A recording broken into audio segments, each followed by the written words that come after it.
കറപൂണ്ട തലയോടിടം എന്നെ രക്തത്താൽ വാങ്ങിയ അൻപിന്നിടം ക്രൂശിലേക്കെന്നെ നയിച്ചാലും അത് ക്രൂശിതൻ സ്നേഹം ചൊരിഞ്ഞ ഇടം ക്രൂരതയിൻ പർവ്വം ഉയർന്ന ഇടം അത് കൂരിരുൾ കറപൂണ്ട തലയോടിടം എന്നെ രക്തത്താൽ വാങ്ങിയ അൻപിന്നിടം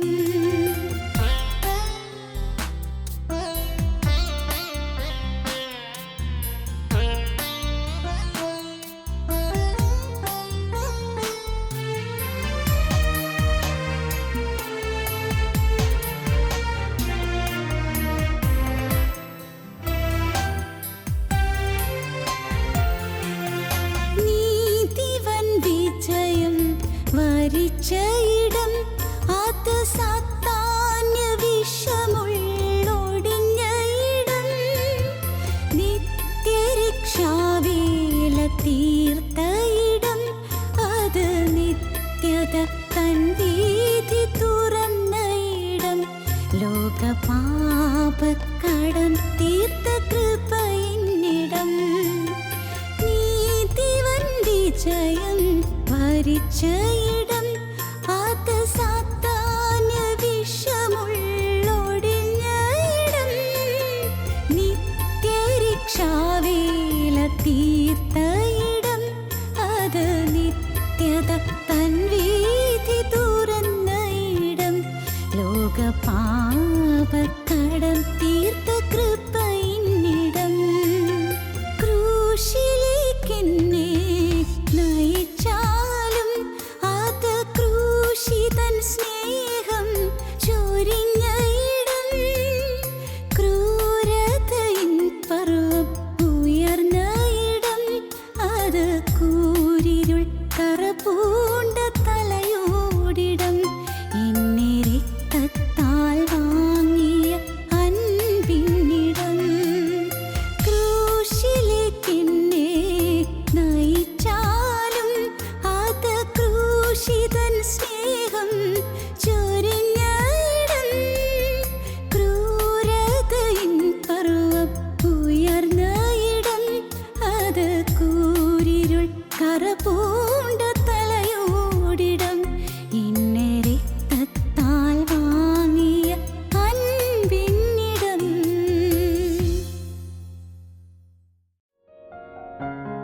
ഞങ്ങളും ക്രൂശിക്കപ്പെട്ട ക്രിസ്തുവിനെ പ്രസംഗിക്കുന്നു. ദൈവത്തിന് സ്തോത്രം. യാക്കോബിൻ്റെ ലേഖനം 4-ാം അധ്യായത്തിൻ്റെ ഒടുവിലത്തെ വാക്യം നമുക്ക് വായിക്കാം. യാക്കോബിൻ്റെ ലേഖനം 4-ാം അധ്യായത്തിൻ്റെ ഒടുവിലത്തെ വാക്യം വായിക്കാം. നന്മ ചെയ്യുവാൻ അറിഞ്ഞിട്ടും ചെയ്യാത്തവന് അത് പാപം തന്നെ. ദൈവത്തിന് സ്തോത്രം. നന്മ ചെയ്യുവാൻ അറിഞ്ഞിട്ടും ചെയ്യാത്തവന് അത് പാപം തന്നെ. എന്താണ് പാപം? പാപം അതിര് കടക്കുക എന്നുള്ളതാണ് ഇതിൻ്റെ അർത്ഥം. പാപം അതിര് കടക്കുക. ഹമാർട്ടിയ എന്ന ഒരു മൂലപദത്തിൽ നിന്നാണ് പാപം, സിൻ എന്ന പദം ഉത്ഭവിച്ചത്. ഹമാർട്ടിയ എന്ന് പറഞ്ഞാൽ അതിര് കടക്കുക. ദൈവം വെച്ചിരിക്കുന്ന അതിരുണ്ട്, ആ അതിര് കടന്നു പോകുക. നമ്മുടെ എല്ലാവരുടെയും ജീവിതത്തിൽ ദൈവം കൃപ ചെയ്ത ചില അതിരുകൾ വെച്ച് തന്നിട്ടുണ്ട്. നമുക്ക് ഏറ്റവും ശോഭനമായ നല്ല ഭാവി ലഭിക്കുന്നതിന് കർത്താവ് ചില അതിരുകൾ വെച്ച് തന്നിട്ടുണ്ട്. ഈ അതിരിനപ്പുറം പോകരുത്, ഈ അതിരിനപ്പുറം നീ നീങ്ങരുത്, ഈ അതിരിനപ്പുറമുള്ളതിനെക്കുറിച്ച് നീ ചിന്തിക്കരുത്. ദൈവം തന്നിരിക്കുന്ന നിർദ്ദേശമാണ്. ചില അതിരുകൾ വെച്ചിരിക്കുന്നു. അതിരുകൾ വെച്ചിരിക്കുന്നത് ഒരിക്കലും നമ്മുടെ സ്വാതന്ത്ര്യത്തെ ഹനിക്കുന്നതിന് വേണ്ടിയല്ല, സ്വാതന്ത്ര്യത്തെ ഇല്ലായ്മ ചെയ്യുന്നതിന് വേണ്ടിയല്ല. അതിരുകൾ വെച്ചിരിക്കുന്നത് നമുക്ക് നഷ്ടവും നാശവും വരാതിരിക്കാൻ വേണ്ടിയാണ്. നമുക്ക് ഈ ഭൗമിക ജീവിതത്തിൽ നമുക്ക് അനേകം കഷ്ടങ്ങളും നഷ്ടങ്ങളും വരാവുന്നതാണ്. കാരണം ഈ ഭൂമിയിൽ നിരന്തരം നമ്മെ ശല്യപ്പെടുത്തുവാനും നമ്മെ മുടിക്കുവാനും നമ്മെ നശിപ്പിക്കുവാനും പൈശാചിക ശക്തി അധ്വാനിച്ചുകൊണ്ട് നിൽക്കുകയാണ്. ദുഷ്ടപിശാചുണ്ട്. ഉണർന്നിരിപ്പീൻ, നിങ്ങളുടെ പ്രതിയോഗിയായ പിശാച് അലറുന്ന സിംഹമെന്ന പോലെ ആരെ വിഴുങ്ങേണ്ടി വന്ന് തിരിഞ്ഞ് ചുറ്റി നടക്കുന്നു. വൈരിയായ പിശാചിങ്ങനെ ചുറ്റിത്തിരിഞ്ഞ് നടക്കുകയാണ്. ആരെയാണ് വിഴുങ്ങാൻ കിട്ടുക? ഓരോരുത്തർക്കും എതിരെ പിശാച് കെണികൾ വയ്ക്കുന്നു. തന്ത്രശാലിയായ പിശാച് പല രീതിയിലുള്ളതായ കെണികളും കുടുക്കുകളും വെച്ച് നമ്മെ വീഴിക്കാൻ ശ്രമിക്കുന്നു. നിങ്ങൾ ഉണർന്നിരിപ്പീൻ. അതുകൊണ്ട് കർത്താവ് പറയുന്നു, ഈ കുടുക്കുകളിൽ നിങ്ങൾ വീഴാതിരിക്കാൻ ഞാൻ നിങ്ങൾക്ക് ചില അതിരുകൾ വയ്ക്കുകയാണ്. ഏറ്റവും ഒന്നാമത്തെ അതിര് ഇവിടെ തൊട്ട് മുമ്പ് പറഞ്ഞിരിക്കുന്ന കാര്യങ്ങളാണ്. നിങ്ങൾ ഒരിക്കലും നിങ്ങളുടെ ഈ ജീവിതത്തിൽ ആശ്രയിച്ചു പോകരുത്. ഈ ഭൗതികമായ ജീവിതത്തിൽ നിങ്ങൾ ശരണപ്പെട്ടു പോകരുത്. ഇതൊന്നും ശാശ്വതമല്ല.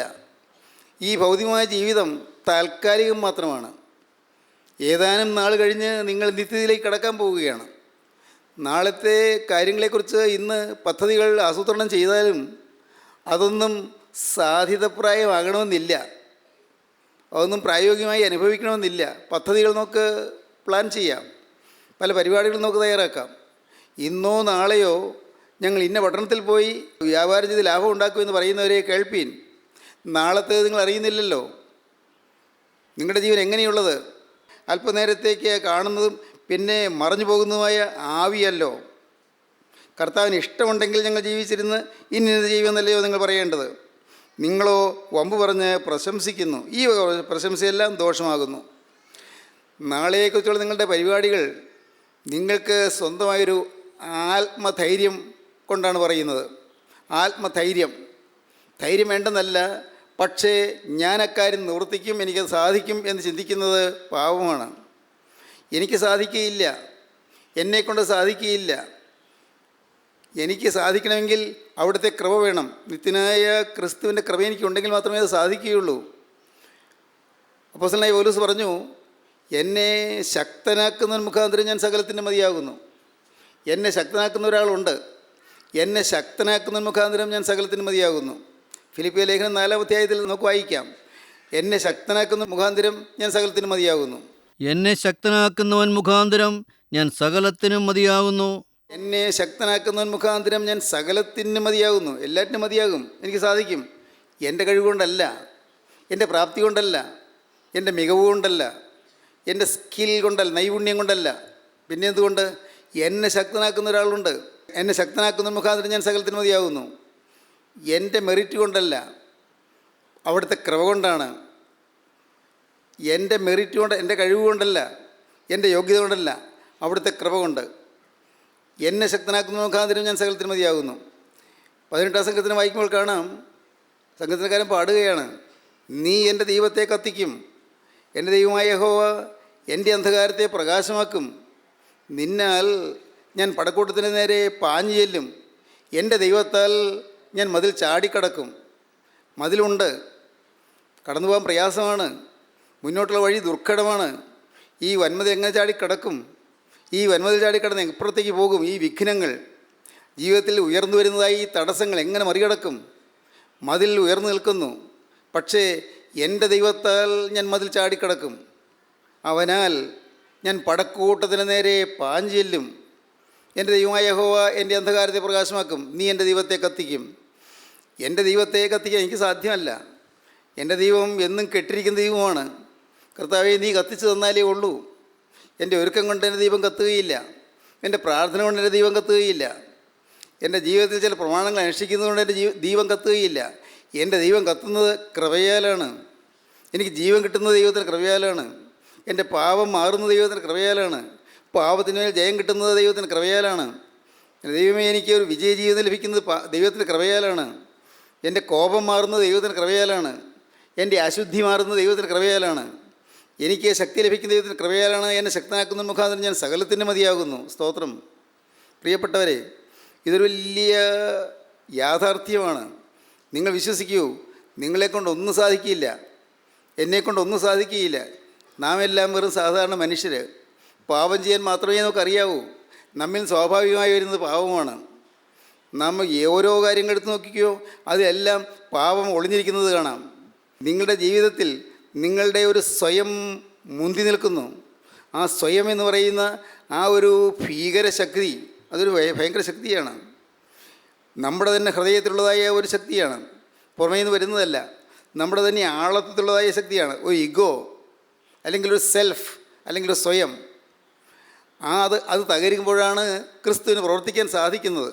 അത് തകരാൻ ഞാൻ ആഗ്രഹിക്കുമ്പോഴാണ് അത് ദൈവം തകർത്തു തരുന്നത്. എൻ്റെ സ്വയം തകരണം, എൻ്റെ തന്നിഷ്ടം തകരണം, എൻ്റെ സ്വന്തം ആത്മീയം പോലും തകരണം, എൻ്റെ സ്വന്തം നന്മകൾ പോലും തകരണം. എൻ്റേതില്ല, അവിടുത്തെ ക്രമ മാത്രം. ഏതെങ്കിലും തരത്തിൽ നിങ്ങൾ പ്രശംസിക്കുന്നുണ്ടെങ്കിൽ ഈ വക പ്രശംസയെല്ലാം ദോഷമാകുന്നു. നിങ്ങളുടെ സ്വന്തം കഴിവിൽ ഏതെങ്കിലും കാര്യത്തിൽ നിങ്ങൾക്കൊരു പ്രശംസ തോന്നുന്നെങ്കിൽ ഈ വക പ്രശംസയെല്ലാം ദോഷമാകുന്നു. എന്നാൽ ഇത് തെറ്റാണ് നിങ്ങൾ അറിഞ്ഞിട്ടും പിന്നെ ഇത് ചെയ്തു പോയാലോ അത് മഹാപാപമാണ്. നന്മ ജീവൻ അറിഞ്ഞിട്ടും അത് ചെയ്യാത്തവന് അത് പാപം തന്നെ. യേശുക്രിസ്തുവിൻ്റെ കൃപയാൽ മാത്രമേ എനിക്ക് ഒരു ചുവട് വയ്ക്കാൻ സാധിക്കുകയുള്ളൂ എന്ന് അറിഞ്ഞു, അനുഭവിച്ചു. പക്ഷേ ഒരു സമയത്ത് അനുഭവിച്ചെങ്കിലും പിന്നെ അത് മറന്നുപോയി. പിന്നെയും സ്വന്തം ശക്തിയിൽ ആശ്രയിച്ചു പോയാൽ, സ്വന്തം ബലത്തിൽ ശരണപ്പെട്ടു പോയാൽ അത് പാപമായി തീരുന്നു. ദൈവത്തിന് സ്തോത്രം.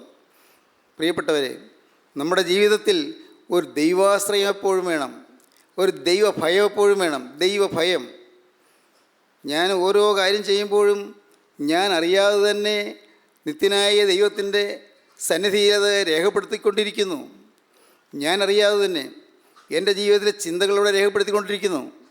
അതിനുവേണ്ടി ആരും അവിടെ രേഖപ്പെടുത്താനായിട്ട് പ്രത്യേകിച്ച് നിയോഗിച്ചിട്ടില്ല. അത് സ്വാഭാവികമായും അവിടെ രേഖപ്പെടുത്തിക്കൊണ്ടിരിക്കുകയാണ്. നമ്മുടെ പാപങ്ങളവിടെ രേഖപ്പെടുത്തിക്കൊണ്ടിരിക്കുന്നു, നമ്മുടെ ചിന്തകളിലുള്ളതായ പാപങ്ങളവിടെ രേഖപ്പെടുത്തിക്കൊണ്ടിരിക്കുന്നു, നമ്മുടെ നാവിൽ വരുന്നതായ പാപങ്ങളവിടെ രേഖപ്പെടുത്തിക്കൊണ്ടിരിക്കുന്നു. അതുകൊണ്ടാണ് കർത്താവ് പറഞ്ഞത്, മനുഷ്യ പറയുന്ന ഏത് നിസ്സാരവാക്കിനും ന്യായവിധി ദിവസത്തിൽ കണക്ക് ബോധിപ്പിക്കേണ്ടി വരും. മത്തായിയുടെ സുവിശേഷം 12-36 വാക്യം. മനുഷ്യ പറയുന്ന ഏത് നിസ്സാരവാക്കിനും ന്യായവിധി ദിവസത്തിൽ കണക്ക് ബോധിപ്പിക്കേണ്ടി വരും. അവിടെ രേഖപ്പെടുത്തിക്കൊണ്ടിരിക്കുകയാണ്. സംഘത്തിനക്കാരൻ പറഞ്ഞു, ദുഷ്ടൻ എൻ്റെ മുമ്പിലിരിക്കുമ്പോൾ ഞാൻ വായ തുറക്കാതെ ഊമനായിരുന്നു, നന്മയെ ഗണ്യമാക്കാതെ മൗനമായിരുന്നു. എൻ്റെ ഉള്ളിൽ സങ്കടം പൊങ്ങി വന്നു, എൻ്റെ ഹൃദയത്തിൽ ചൂടുപിടിച്ചു. അപ്പോൾ ഞാൻ നാവെടുത്ത് സംസാരിച്ചു. ഹൃദയത്തിൽ ചൂടുപിടിക്കാതെ സംസാരിക്കരുത്. ഹൃദയത്തിൽ ആത്മാവിൻ്റെ അഗ്നി കത്താതെ സംസാരിക്കരുത്. സ്വർഗീയ അഗ്നി എൻ്റെ ഹൃദയത്തിൽ കത്താതെ ഞാൻ സംസാരിച്ചു പോയാൽ അത് ദുഷ്ടൻ അവകാശം പറഞ്ഞു വരും. ഓരോ വാക്കും തൂക്കമുള്ളതായിരിക്കണം, വെയിറ്റ് ഉള്ളതായിരിക്കണം. ഓരോ വാക്കും കരുത്തുള്ളതായിരിക്കണം. ഓരോ വാക്കും ഘനഗാംഭീര്യമുള്ളതായിരിക്കണം. ഓരോ വാക്കും നല്ല പരിജ്ഞാനത്തോടുകൂടിയായിരിക്കണം. ദോഷം ചെയ്യുവാൻ നമുക്ക് ഇടവരരുത്. ഈ വക പ്രശംസയെല്ലാം ദോഷമാകുന്നു. എന്നാൽ ഇതെല്ലാം നാം അറിഞ്ഞിട്ടും അത് അനുസരിച്ച് നിൽക്കുന്നില്ലെങ്കിൽ അത് പാപമാണ്. നന്മ ചെയ്യുവാൻ അറിഞ്ഞിട്ടും അത് ചെയ്യാത്തവന് പാപം തന്നെ. ലൂക്കോസിന് സുവിശേഷം 12-47-48 വാക്യങ്ങൾ. യജമാനൻ്റെ ഇഷ്ടമറിഞ്ഞിട്ട് ഒരുങ്ങാതെയും അവൻ്റെ ഇഷ്ടം ചെയ്യാതെയും ഇരിക്കുന്ന ദാസന് വളരെ അടികൊള്ളും. അറിയാതെ കണ്ട് അടിക്ക് യോഗ്യമായത് ചെയ്തവനോ കുറേ അടികൊള്ളും. വളരെ ലഭിച്ചവനോട് വളരെ ആവശ്യപ്പെടും, അധികം ഏറ്റുവാങ്ങിയവനോട് അധികം ചോദിക്കും. ദൈവത്തിന് സ്തോത്രം. യജമാനൻ്റെ ഇഷ്ടം അറിഞ്ഞിട്ട് ഒരുങ്ങാതെയും അവൻ്റെ ഇഷ്ടം ചെയ്യാതെയും ഇരിക്കുന്ന ദാസന് വളരെ അടികൊള്ളും. യജമാനൻ്റെ ഇഷ്ടം അറിഞ്ഞു, പക്ഷേ ഒരുങ്ങുന്നില്ല. ഏതാണ് വിശുദ്ധ ജീവിതം മനസ്സിലാക്കി, പക്ഷേ വിശുദ്ധ ജീവിതം അനുഷ്ഠിക്കുന്നില്ല. ഏതാണ് സത്യമെന്ന് മനസ്സിലാക്കി, പക്ഷേ സത്യത്തെ പിന്തുടരുന്നില്ല. ഇത് തെറ്റാണ് എന്ന് മനസ്സിലാക്കി, പക്ഷേ പിന്നെയും തെറ്റ് ചെയ്തു പോകുന്നു. ഞാൻ ഈ സംസാരിക്കുന്ന അപകടമാണ്, തെറ്റാണ്, എനിക്ക് ദോഷമാണെന്ന് മനസ്സിലാക്കി, പക്ഷേ പിന്നെയും തെറ്റിലേക്ക് വീണു പോകുന്നു.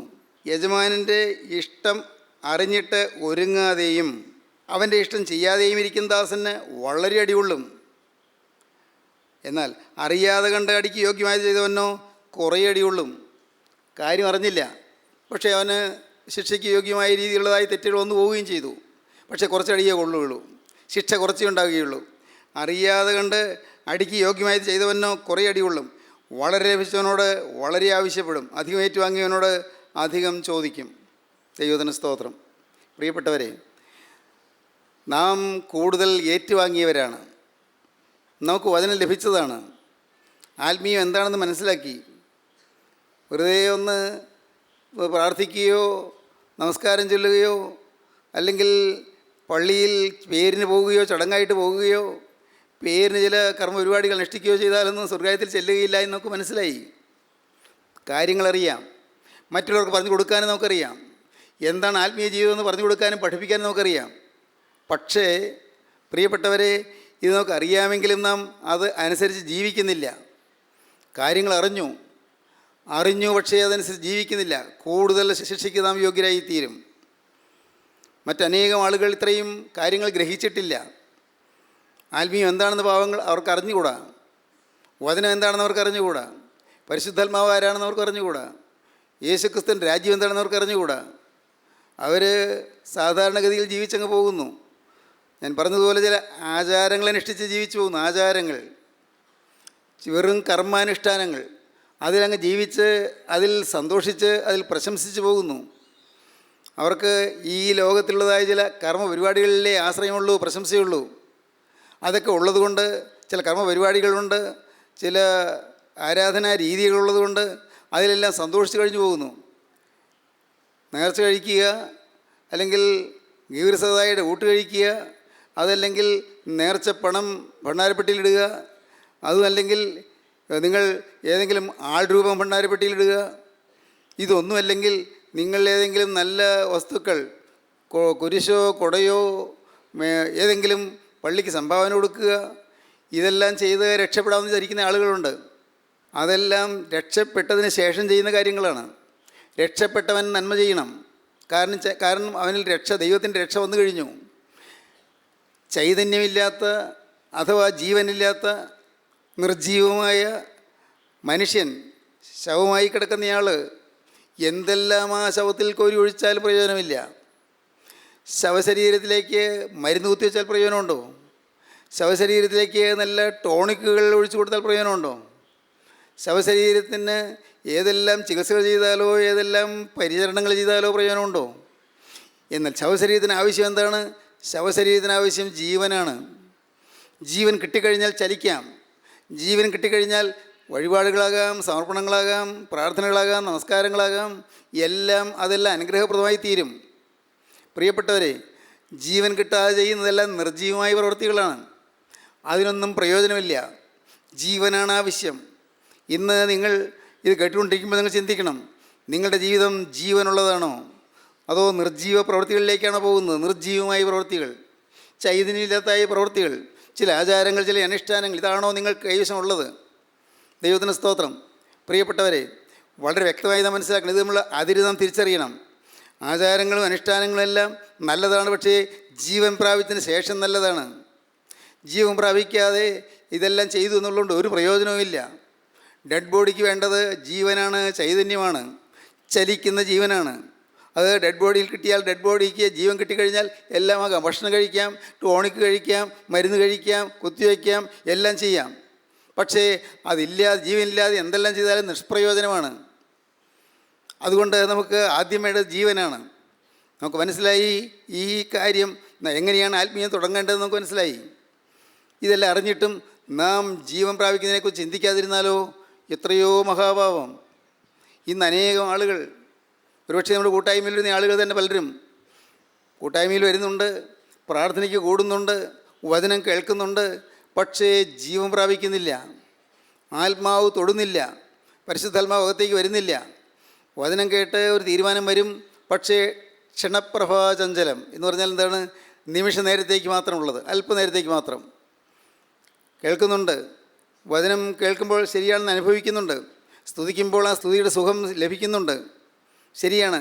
പക്ഷേ അത് അല്പനേരത്തേക്ക് മാത്രം. അല്പനേരത്തേക്ക് കാണുന്നതും പിന്നെ മറഞ്ഞു പോകുന്ന ആവിയാണ്, എല്ലാം മാറിപ്പോവുകയാണ്. നാം ഒരു കാര്യം ചെയ്യണം, നാം സജീവമായി ചിന്തിക്കണം. എൻ്റെ കർത്താവേ, ഞാൻ ഇത്രയും നാൾ ഈ വചനം കേട്ടിട്ടും ഞാൻ ജീവൻ പ്രാപിച്ചില്ലെങ്കിൽ ഞാൻ ഇന്ന് കടന്നുപോയാൽ നിത്യ നരകത്തിലേക്ക് പോകുമല്ലോ. ഇതൊരു പരമസത്യമാണിത്. എൻ്റെ പ്രിയപ്പെട്ടവരെ, നിങ്ങളിത് മനസ്സിലാക്കണമേ. ഞാൻ ഭയത്തോടെയാണിത് പറയുന്നത്. ഞാൻ വചനം പറയുന്നുവെങ്കിലും ഞാനും ഭയപ്പെട്ടാണ് കഴിയുന്നത്. ദൈവഭയം, ദൈവഭക്തി, ആൻഡ് റെവറൻസ്, ദൈവത്തോടുള്ളതായ ഭയവും ഭക്തിയും. എന്തുകൊണ്ട്? കാരണം ഞാൻ ഈ പറയുന്ന വചനം എനിക്കെതിരെ തിരിഞ്ഞു കൊത്തുമോ? ഇത് ഇരുവായത്തിലുള്ള വാളാണ്. വചനം ഇരുവായത്തിലുള്ള വാളാണ്. അങ്ങോട്ട് വെട്ടുന്ന ആ വാളിന് ഇങ്ങോട്ട് വെട്ടാനൊരു വായുത്തലയുണ്ട്. എന്നിലേക്കും അത് വെട്ടുകയാണ്. ദൈവത്തിന് മുഖപക്ഷമില്ല. ഞാൻ ഈ കാര്യങ്ങളെല്ലാം നിങ്ങളോട് പറഞ്ഞിട്ട് ഞാൻ നേരെയായി ജീവിക്കുന്നില്ലെങ്കിൽ എത്രയോ ഭയാനകമാണ്. അതുകൊണ്ടാണ് ഞാൻ ഭയപ്പെടുന്നത്. അതുകൊണ്ടാണ് ഞാൻ ദൈവവേല ചെയ്യുന്നത്, ഭയത്തോടെ ചെയ്യുന്നു പറയുന്നത്. എന്നാൽ ദൈവവേല ചെയ്യണ്ടേ?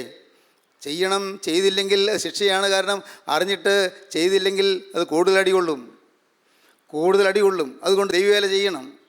നാം കാര്യങ്ങൾ അറിഞ്ഞു, അതനുസരിച്ച് നാം പ്രവർത്തിക്കണം.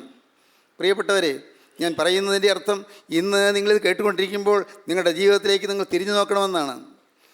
ഇന്ന് ഞാൻ കടന്നുപോയാൽ ഞാൻ ദൈവരാജ്യത്തിലെത്തുമോ? എൻ്റെ ആത്മാവിൽ നിന്ന് പാപങ്ങൾ മാറിയോ? എൻ്റെ ശരീരത്തിൽ നിന്ന് പാപത്തിൻ്റെ സ്വാധീനങ്ങൾ മാറിയോ? എൻ്റെ മേലിൽ നിന്ന് പൈശാചികൻ്റെ ബന്ധനങ്ങൾ അഴിഞ്ഞുവോ? ദൈവത്തിന് സ്തോത്രം. നിങ്ങൾ പെർഫെക്റ്റായി എന്നല്ല ഞാൻ പറഞ്ഞത്. നിങ്ങൾ സമ്പൂർണ്ണരായും പൂർണ്ണമായും വിശുദ്ധരായി എന്നല്ല പറഞ്ഞത്. ഈ പൂർണ്ണമായി വിശുദ്ധരാകുക എന്നുള്ളത് ഇറ്റ്സ് എ ലോങ് പ്രോസസ്സ്. അത് വളരെ ദൈർഘ്യമുള്ളതായ ഒരു വലിയ പ്രക്രിയയാണ്. ഓരോ ദിവസവും ശുദ്ധീകരണം കിട്ടുകയാണ്. ഓരോ ദിവസവും കിട്ടുന്ന വചനത്തിനൊത്തവണ്ണം ശുദ്ധീകരണം പ്രാപിച്ച് മുന്നോട്ട് പോവുകയാണ്. നാം ഒരിക്കലും തികഞ്ഞവരാകുന്നില്ല. പക്ഷേ ഒരു കാര്യമുണ്ട്, മനസ്സറിഞ്ഞൊരു പാപം വരാൻ പാടില്ല. മനസ്സറിഞ്ഞ് ഇത് പാപമാണെന്ന് നമുക്ക് അറിയാവുന്നൊരു കാര്യം നമ്മുടെ ജീവിതത്തിൽ ചെയ്യാൻ പാടില്ല, ഒരിക്കലും പാടില്ല. ഇത് പാപമാണെന്ന് നമുക്ക് അറിയാവുന്നൊരു വാക്ക് നമ്മുടെ നാവിൽ വരാൻ പാടില്ല. ഇത് പാപമാണെന്ന് അറിയാവുന്നൊരു ചിന്ത നമ്മുടെ മനസ്സിൽ വെച്ചുകൊണ്ടിരിക്കാൻ പാടില്ല. ഇത് പാപമാണെന്ന് നമുക്ക് മനസ്സിലായി, അത് നമ്മുടെ ജീവിതത്തിൽ വരരുത്. തീർത്തും നിർബന്ധം ഉണ്ടായിരിക്കണം. നന്മ ചെയ്യാൻ അറിഞ്ഞിട്ടും അത് ചെയ്യാത്തതന്നെ പാപം തന്നെ. കർത്താവ് പറഞ്ഞു, യജമാനൻ്റെ ഇഷ്ടം അറിഞ്ഞിട്ട് ഒരുങ്ങാതെയും അവൻ്റെ ഇഷ്ടം ചെയ്യാതെയും ഇരിക്കുന്ന ദാസന് വളരെ അടികൊള്ളും. അറിയാതെ കണ്ട് അടിക്ക് യോഗ്യമായി ചെയ്തവനോ കുറേ അടികൊള്ളും. വളരെ ലഭിച്ചവനോട് വളരെ ആവശ്യപ്പെടും. അധികം ഏറ്റുവാങ്ങിയവനോട് അധികം ചോദിക്കും. നാം അധികം ഏറ്റുവാങ്ങിയവരാണ്, അധികം കേട്ടവരാണ്, അധികം അനുഭവിച്ചവരാണ്. ഇല്ലേ? ഒരു സെക്കൻഡ് ചിന്തിക്കൂ. നിങ്ങൾ ഈ വചനം കേട്ടു തുടങ്ങിയതിന് ശേഷം, ഈ കൂട്ടായ്മ വന്നതിന് ശേഷം നിങ്ങൾ ചില മാറ്റങ്ങൾ വന്നില്ലേ? നിങ്ങൾ കരഞ്ഞ് നിലവിളിച്ച് നിങ്ങൾ പ്രാർത്ഥിച്ചപ്പോൾ ചില കാര്യങ്ങൾ ദൈവം സാധിപ്പിച്ച് തന്നില്ലേ? നിങ്ങളുടെ കണ്ണുനീര് മാനിച്ച് ദൈവം ചിലത് നിങ്ങൾ ചെയ്തു തന്നില്ലേ? നിങ്ങളുടെ വേദനകൾ കർത്താവ് കണ്ടില്ലേ? പ്രാർത്ഥന കേൾക്കുന്നൊരു ദൈവം കൊണ്ട് നിങ്ങൾക്ക് അനുഭവം കിട്ടിയതല്ലേ? സത്യമായ ഒരു ദൈവം ജീവിക്കുന്ന നിങ്ങൾക്ക് അനുഭവം കിട്ടിയതല്ലേ? ഇല്ലേ? സത്യമായ ഒരു ദൈവം ജീവിക്കുന്നു. ആ ദൈവം എൻ്റെ വേദനകൾ അറിയുന്നു. ആ ദൈവം എൻ്റെ പ്രാർത്ഥന കേൾക്കുന്നു. ആ ജീവനുള്ള ദൈവം എപ്പോഴും എന്നെ കണ്ടുകൊണ്ടിരിക്കുന്നു. എൻ്റെ എത്രയോ വർഷങ്ങൾക്കുമുള്ള കാര്യങ്ങൾ ദൈവം ഇപ്പോൾ വെളിപ്പെടുത്തി തരുന്നത് എന്തിന്? എന്നെ ശുദ്ധീകരിക്കാനാണ്. വർഷങ്ങൾക്ക് മുമ്പ് ചെയ്തു പോയ ചില കാര്യങ്ങൾ ദൈവത്തിൻ്റെ സന്നിധിയിൽ എഴുതപ്പെട്ട് കിടക്കുന്നത് ഇപ്പോഴും മാഞ്ഞു പോയിട്ടില്ല എന്ന് എനിക്ക് കാണിച്ചു തരുന്നത് ദൈവം എന്നെ സ്നേഹിക്കുന്നതുകൊണ്ടാണ്. ദൈവമേ, ഇതെല്ലാം നമുക്ക് അനുഭവങ്ങൾ കിട്ടിയതല്ലേ? ദൈവത്തിന് സ്തോത്രം. അനേകം അനുഭവങ്ങൾ. അങ്ങ് ഹൈറേഞ്ചസിൽ നിന്നുള്ള ഒരാൾ എന്നെ കാണാൻ വന്നു. അപ്പോൾ അദ്ദേഹം എൻ്റെ അരികത്തിരിക്കുമ്പോൾ ഞാൻ ദൈവത്തിൻ്റെ കൃപയാൽ ഒരു ദർശനം കാണുകയുണ്ടായി. ഞാൻ പറഞ്ഞു, അദ്ദേഹത്തിൻ്റെ ഒരു വണ്ടിയിൽ കയ്യും കാലും കെട്ടി ഒരാളെ ഡിക്കിക്കകത്തിട്ട് കൊണ്ടുപോകുന്നുവെന്ന്. ഒരാളെ കയ്യും കാലും കെട്ടി ഡിക്കിക്കകത്തിട്ടിരിക്കുന്നു. ഒരിക്കലും ഇതുപോലെ ദർശനം ഞാൻ കണ്ടിട്ടില്ല. ഞാൻ പറഞ്ഞു, ഇങ്ങനെ ഞാൻ കാണുന്നുണ്ടല്ലോ, കയ്യും കാലും കെട്ടി ഒരാളെ ഡിക്കിക്കകത്തിട്ട് കൊണ്ടുപോകുന്നു. എന്താണ് ഇതിൻ്റെ അർത്ഥം? അദ്ദേഹം പറഞ്ഞു, എനിക്ക് ഓർമ്മയില്ലല്ലോ അങ്ങനെ എന്തെങ്കിലും ചെയ്തതായിട്ട്. ഞാൻ പറഞ്ഞു, എനിക്കും അറിയാൻ പാടില്ല. കർത്താവ് ഇത് കാണിച്ചു തരുന്നുണ്ട്. എന്തോ നിങ്ങളുടെ ജീവിതത്തിൽ ശുദ്ധീകരണത്തിലുള്ള കാര്യമാണ്. നിങ്ങൾക്ക് മനസ്സിലാക്കിയാൽ അത് അനുഭവിച്ച് മനസ്സാന്തരപ്പെട്ട് നിങ്ങൾക്ക് രക്ഷപ്പെടാം. അദ്ദേഹം ഇവിടെ നിന്ന് പോയി. പിന്നെ മണിക്കൂറുകൾക്ക് ശേഷം വീട്ടിലെത്തിയതിന് ശേഷം അദ്ദേഹം എന്നെ വിളിച്ചു, ഫോൺ ചെയ്തു. സാറ് ഞാൻ കണ്ട ദർശനത്തിൻ്റെ അർത്ഥം എനിക്ക് മനസ്സിലായി. ഒരു 30 വർഷം മുൻപ് ഞാൻ ഒരാളെ കയ്യും കാലും കൂട്ടിക്കെട്ടി എൻ്റെ ജീപ്പിൻ്റെ വിറയിലിട്ട് ഞാൻ കൊണ്ടുപോയി. ജീപ്പിനകത്ത് വിറയിൽ ഇട്ട് ഞാൻ കൊണ്ടുപോയി. സാറേ, അത് ഉണ്ടായ കാര്യമാണ്, അങ്ങനെ തന്നെ സംഭവിച്ചതാണ്. ദൈവത്തിന് സ്തോത്രം. ഞാൻ ചോദിച്ചു, എന്താണ് ഈ കാണിച്ചതിൻ്റെ അർത്ഥം? ഞാനേതായാലും അറിഞ്ഞില്ലല്ലോ, പിന്നെ എങ്ങനെ ഞാനത് കണ്ടു? സ്വർഗത്തെ ദൈവത്തിൻ്റെ സന്നിധിയിൽ എഴുതപ്പെട്ട് കിടക്കുന്നു. ഞാൻ പറഞ്ഞു കൊടുത്തു, സ്നേഹിത, നിങ്ങളുടെ ജീവിതത്തിൽ കഴിഞ്ഞകാല ജീവിതത്തിലൊന്നും എല്ലാം കാണുന്നൊരു ദൈവമുണ്ട്. എല്ലാം സ്വാഭാവികമായി അവിടെ രേഖപ്പെടുത്തിയിരിക്കുന്നു. അത് മാഞ്ഞു പോയില്ലെങ്കിൽ നിത്യതയിലേക്ക് ചെല്ലുമ്പോൾ നിങ്ങൾ സമാധാനം പറയേണ്ടി വരും. നിത്യ അഗ്നിയിലേക്ക് പോകുമ്പോൾ നിങ്ങൾ നീറി പുകയേണ്ടി വരും. അത് വരാതിരിക്കാൻ ഇന്ന് അനുഭവിക്കാൻ ദൈവം ഓർമ്മ തന്നതാണ്. ദൈവത്തിന് സ്തോത്രം. സ്നേഹിതരെ, ഇങ്ങനെ അനുഭവങ്ങൾ കിട്ടിയില്ലേ? നമുക്ക് എത്ര അനുഭവങ്ങൾ കിട്ടി. എന്നിട്ട് നമുക്ക് വിശ്വാസം വരുന്നുണ്ടോ? എത്ര അനുഭവങ്ങൾ കിട്ടി. വർഷങ്ങൾക്ക് മുമ്പ് നടന്ന ചില കാര്യങ്ങൾ ദൈവാത്മാവ് വെളിപ്പെടുത്തിയപ്പോൾ അമ്പരന്ന് പോയില്ലേ? എല്ലാം കൃത്യമായി കർത്താവ് കാണിച്ചു തന്നപ്പോൾ അമ്പരന്ന് പോയില്ലേ? പക്ഷേ നാം ആരും ഇപ്പോഴും വിശ്വാസികളായില്ല. നന്മ ജീവൻ അറിഞ്ഞിട്ടും അത് ചെയ്യാത്തതന്നെ പാപം തന്നെ. അതിവേഗം മനം തിരിയുക, ഒട്ടും വൈകാതെ മനം തിരിയുക.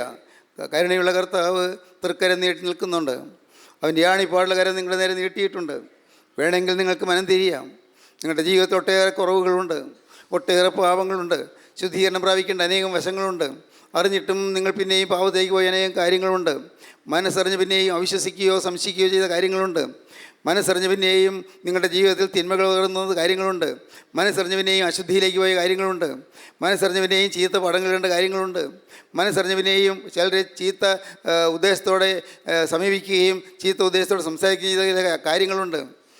മനസ്സറിഞ്ഞ് നിങ്ങൾ ഇത് പാവമാണെന്ന് അറിഞ്ഞുകൊണ്ട് തന്നെ നിങ്ങളുടെ ജീവിതത്തിൽ ചില അശുദ്ധി വെച്ച് പുലർത്തിയ കാര്യങ്ങളുണ്ട്. എന്തെല്ലാം നിങ്ങൾ കണ്ടുപിടിക്കാം. എല്ലാം നിങ്ങൾ ഈ ഭൂമിയിൽ നിന്ന് കടന്നു പോകുന്നതിന് മുമ്പ് കഴുകൽ പ്രാപിച്ചില്ലെങ്കിൽ നിത്യ അഗ്നിയിലേക്ക് തള്ളപ്പെടും. ദൈവത്തിന് മുഖപക്ഷമില്ല. സ്നേഹിതരെ, നിങ്ങൾ ഭയപ്പെടാനല്ല ഞാൻ പറഞ്ഞത്. ദൈവം കൃപയാണ്. ഇന്ന് ഇത് നിങ്ങൾ കാണിച്ചു തന്നതിനാണ്. ഈ കാര്യം നിങ്ങളോട് പറയുന്നതിനാണ്. നിങ്ങൾ മനം തിരിയാനാണ്, നിങ്ങൾക്ക് രക്ഷ പ്രാപിക്കാനാണ്. കാരണം യേശുക്രിസ്തുവിൻ്റെ രക്തം സകല പാപവും പോക്കി ശുദ്ധീകരിക്കുന്നു. എന്തൊരു ഭാഗ്യം, എന്തൊരു ഭാഗ്യം! ഇപ്പോൾ ക്രിസ്തു യേശുള്ളവർക്ക് യാതൊരു ശിക്ഷാവിധിയുമില്ല. എന്തൊരു ഭാഗ്യം! ഇപ്പോൾ ക്രിസ്തുവിലായാൽ മതി. ഇപ്പോൾ യേശുക്രിസ്തുവിലായാൽ മതി. യേശുക്രിസ്തുവിൻ്റെ രക്തത്തിൽ ശരണപ്പെട്ടാൽ മതി. കർത്താവേ, തിരുരക്തത്തിൽ തന്നെ കഴുകണമേ എന്ന് പ്രാർത്ഥിച്ചാൽ മതി.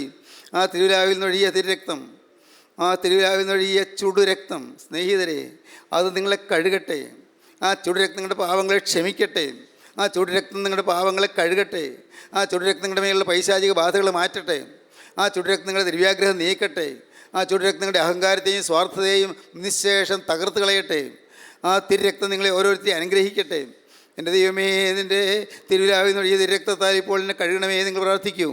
യേശുക്രിസ്തുവിൻ്റെ രക്തം സകല പാവം പോക്കി ശുദ്ധീകരിക്കുന്ന വായിക്കുന്നു. യേശുക്രിസ്തുവിൻ്റെ തിരുരക്തം സകല പാവം പോക്കി ശുദ്ധീകരിക്കുന്നു. നിങ്ങൾ സമർപ്പിക്കുകയും നിങ്ങളുടെ ജീവിതം കർത്താവിന് കൊടുക്കുകയും കർത്താവിനോട് വാക്ക് പറയുകയും അത് ഈ നിമിഷം മുതൽ ഞാൻ നിൻ്റെ വക, നിൻ്റേത് മാത്രം. ഇത്രയും കാലം ഞാൻ പിശാചിൻ്റെ വകയായി ജീവിച്ചു പോയി. ഇത്രയും കാലം പാവത്തിന് അടിമയായി ജീവിച്ചു പോയി.